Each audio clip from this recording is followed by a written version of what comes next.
El apretón de manos entre Raúl Castro y Barack Obama en la Cumbre de las Américas, en Panamá, fue la noticia del mes. Después de más de 50 años de revolución, los hermanos Castro siguen siendo el poder en la isla.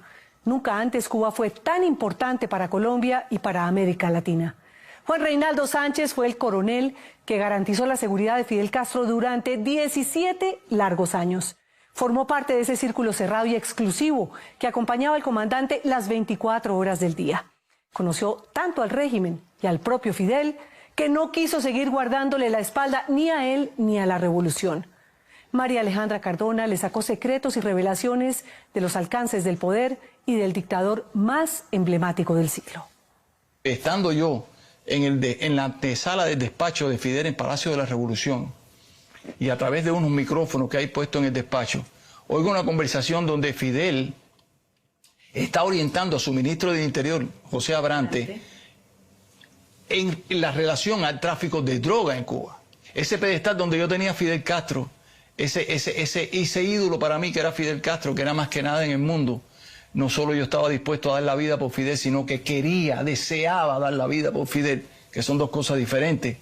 Y para eso me preparé, y me preparé muchos años. ¿Se me derrumbó? Juan Reinaldo Sánchez es el coronel del ejército cubano que le cuidó la espalda al hombre más buscado y perseguido por la CIA. Es el dueño de los grandes secretos de Fidel Castro. Fue su escolta personal. Conoció de primera mano las relaciones íntimas y hasta sexuales del dictador. Tuvo sus ojos puestos en él día y noche y hasta debajo del agua. Muy pocos lo conocen mejor que él. Coordinaba el grupo de escoltas, anticipaba las amenazas y los atentados que se estuvieran planeando en su contra. Se encargaba de que sus comunicaciones fueran absolutamente herméticas. Revisaba su alimentación para evitar que fuera envenenado. Era su hombre de confianza. Pero desde que oyó, y por equivocación, una conversación que jamás debió escuchar, no pudo seguir dando la vida por el líder de la revolución. O sea, yo me sentí utilizado, me sentí manipulado por parte de Fidel Castro, de que estando en esos menesteres, yo, que le estaba protegiendo la vida, se le estaba protegiendo la vida sencillamente a un narcotraficante que nunca me lo había comunicado. En ese momento ya yo valoro que mi vida es mucho más valiosa que la vida de Fidel Castro. Y es cuando yo decido separarme. A los 56 años vive exiliado en Miami. Es el único militar de ese selecto anillo de seguridad del castrismo que se atrevió a abandonar al dictador. Hemos venido a contar una verdad que no se conoce en el mundo y que solamente nosotros que estuvimos ahí cerca tenemos la oportunidad de contarla. A 90 millas de La Habana se atreve a hablar de política, cuando los Estados Unidos por fin abren sus puertas y aceptan hacer una posible negociación con Cuba. Esta es parte de mi trabajo, le estoy quitando la pluma. Estuvo tan cerca del comandante que conoce los alcances del dictador que logró enfrentarse durante 50 años al imperio gringo sin ser doblegado.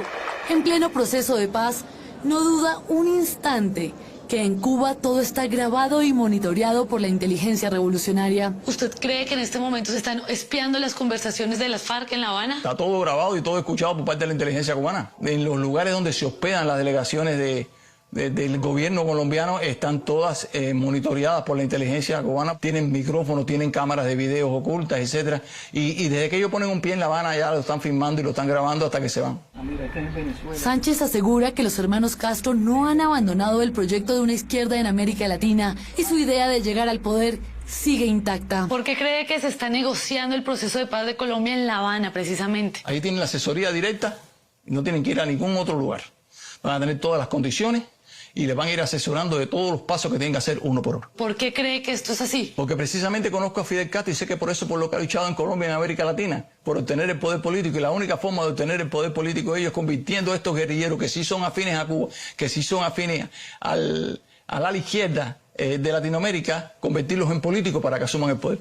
Empezó como obrero, construyó casas para la revolución. Luego fue reclutado por el ejército cubano, donde recibió un entrenamiento en inteligencia militar y llegó a ser teniente coronel. Y entonces la primera tarea que me dan es llegar a una oficina donde estaban archivadas este tipo de diarios, donde otros escoltas anteriormente habían anotado todo lo que Fidel hacía, desde el momento en que se levantaba y salía de su habitación hasta el momento en que regresaba y se acostaba. Y esta es en la casa de la prima en Galicia, cuando visitamos Galicia.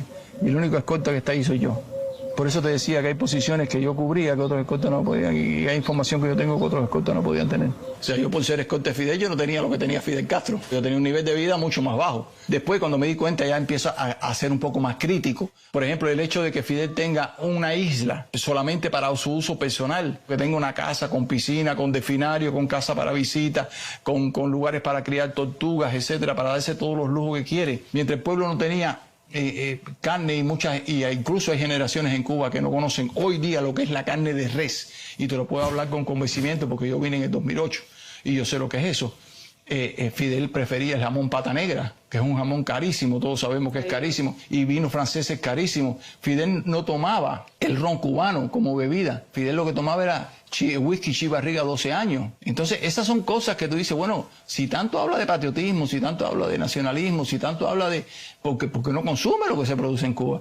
Fidel Castro está por encima del pueblo, porque Fidel está por encima de las leyes, Fidel Castro está por encima de todas las cosas. Los cocineros a casa de Fidel Castro tienen que trabajar vestidos de blanco como si estuvieran en un hotel, cocinero de un hotel 5 estrellas, nadie me puede negar porque yo tengo la foto, ahí están. Juan Reinaldo asegura que tiene las pruebas suficientes para demostrar que ese sueño cubano de una sociedad igualitaria es una fachada. ¡Viva el socialismo! ¡Viva! ¡Patria o muerte! ¡Venceremos!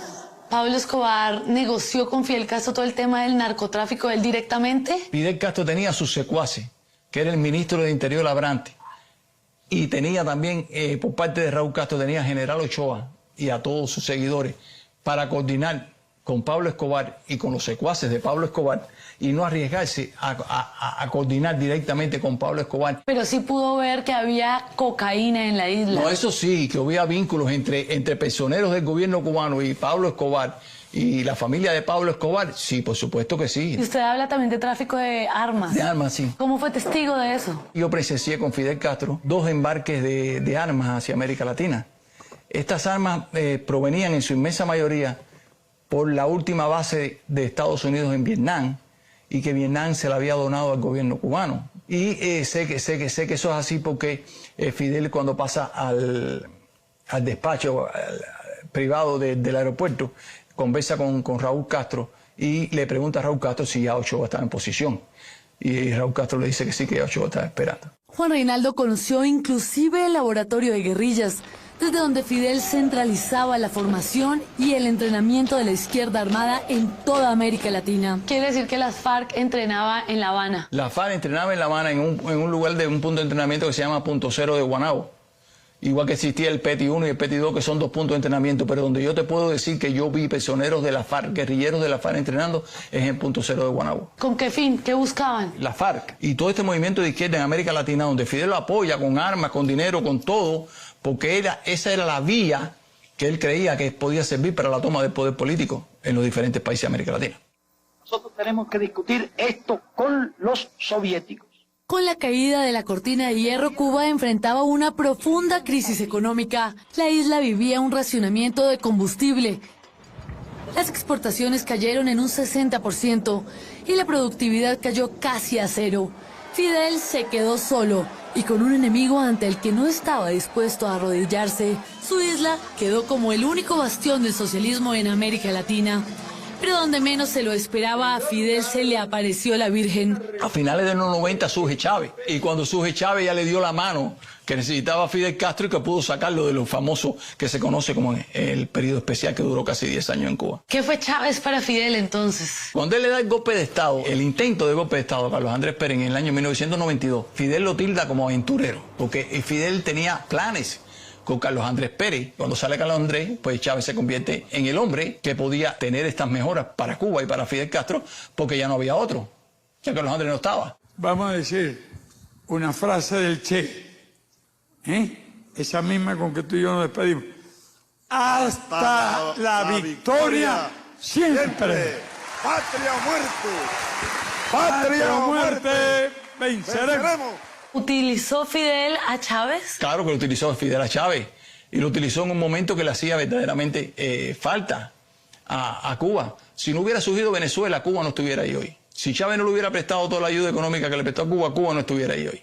El hermano menor de Fidel es el hombre que está muy cerca de cambiar la historia de esa pequeña isla de 111.000 kilómetros cuadrados que lleva más de 50 años enfrentada al imperio gringo. Es el hombre que aparece como el mediador, como el que quiere la paz en estos momentos, porque se dieron cuenta de que hoy día la vía para tomar el poder político en América Latina no es precisamente la vía armada, sino es la vía a través de partidos políticos y la democracia en elecciones democráticas. Hay que seguir luchando y apoyando al presidente Obama en sus intenciones de liquidar el bloqueo. Aunque no tiene el poder de convencimiento ni la capacidad para enamorar con la palabra como lo tiene Fidel, Raúl Castro sí está dando los pasos que su hermano mayor nunca se atrevió.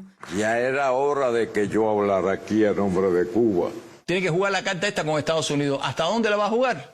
Hasta donde no se comprometan sus principios ideológicos de la Revolución Cubana, donde no se comprometan socialmente ni políticamente con el pueblo cubano. Pero todo lo que sea económico, todo lo más que puedan coger del gobierno de Estados Unidos lo van a coger, porque es lo único que le queda.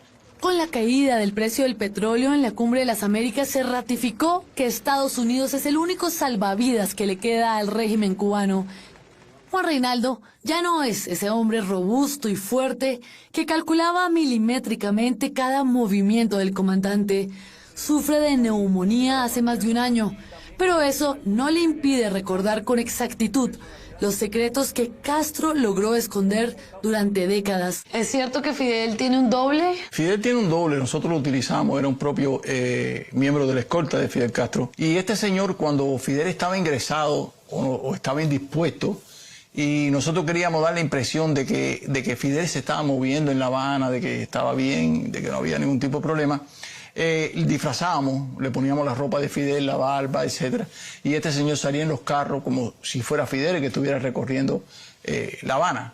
Durante más de 40 años a Fidel Castro lo han intentado asesinar. Pero de acuerdo al sistema de seguridad tan hermético que tiene y las medidas de seguridad tan grandes que tiene alrededor de él, ninguno de estos atentados se han llevado a la realidad. Y hasta fue testigo de la cercanía que tuvo con García Márquez. Fidel le dio una de las casas que pertenecen al Consejo de Estado, que están en una zona muy enmarcada de La Habana, e incluso hasta los autos Mercedes-Benz, a García Márquez, que es la casa número 6 del protocolo del Consejo de Estado. ¿Cómo es la relación de él con su familia, con su mujer, con Dalia, con sus hijos, con sus nietos? Mira, esa tuvo dos etapas. Tuvo una primera etapa que era cuando Fidel era Fidel, en el sentido de que Fidel se podía valer por sí mismo. Y esta segunda etapa, después del 2006, donde ya Fidel precisa de los cuidados de la familia. Y entonces ya ahí tú te das cuenta que es cuando se da a conocer Dalia públicamente, antes no se conocía, donde se dan a conocer públicamente muchos de los hijos alrededor de Fidel en fotografía, que antes no se veía eso. Yo nunca vi un hijo de Fidel levantarse por la mañana y decirle papá un beso y darle un beso a Fidel, o Fidel de ir donde estaba el hijo y darle un beso antes de que se acostara a dormir. Ese cariño nunca lo vi. Con Dalia lo mismo, él se acordaba de los cumpleaños de las amantes y no era capaz de acordarse del cumpleaños de su señora, que era Dalia. ¿Amantes? ¿Usted habla de amantes? Podía tener hasta 3 mujeres en un mismo tiempo, pero durante mucho tiempo. Él tiene familias también, aparte del matrimonio, o sea, los problemas de sus hijos le llegaban a Fidel a través de Raúl, que era quien se ocupaba de eso. Todavía le quedan muchos secretos por contar, pero de los que solo se atreverá a hablar el día en que el mundo se despida para siempre de su antiguo jefe.